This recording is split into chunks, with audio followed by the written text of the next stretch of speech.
De Prison Break à Oz, les barreaux fascinent. Il y a un programme qui s'appelle Inside Jail à la télévision américaine qui montre clairement le quotidien d'une prison. Et on voit que c'est une prison moderne, c'est ultra moderne, tout est propre, tout est nickel, c'est du béton, c'est de l'inox, c'est magnifique, c'est formidable.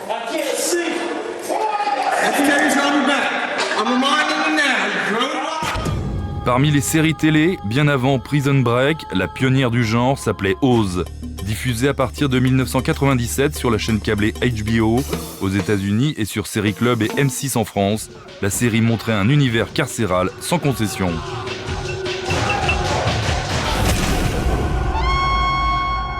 C'était une série extrêmement forte, c'était interdit au moins de 16 ans quand même, faut se rappeler de ça, quand c'est passé sur M6. C'était effectivement extrêmement violent, il y avait un climat psychologique aussi d'humiliation de certains détenus vis-à-vis des autres, c'était parfois aussi très sexuel, parce qu'il y avait clairement montré aussi qu'en prison, il y a des relations sexuelles qui sont pas consenties, qui sont imposées, il y a des viols, clairement, il y a des meurtres, il y a des choses comme ça, il y a la drogue également qui était très très présente dans Oz.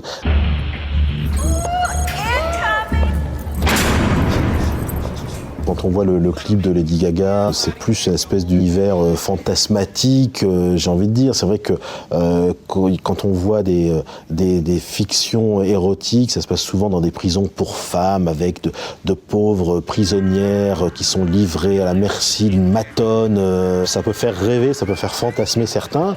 Je crois que les détenus qui regardent ça sur leur petite télé dans leur cellule en France où ils sont 3 ou 4 dans 9 mètres carrés, je ne suis pas certain que eux ça les fasse si rire ou sourire que ça. En tout cas, ça les fait pas rêver, ça c'est sûr. Parfois, en revanche, la fiction permet de montrer ce que les journalistes ne peuvent pas filmer. En 2006, Bernard Georges réalise pour Canal+ un documentaire sur les conditions de vie des détenus. Un film à charge et assumé comme tel. Son titre, La honte de la République. Mais Bernard Georges n'obtiendra jamais l'autorisation de tourner en prison.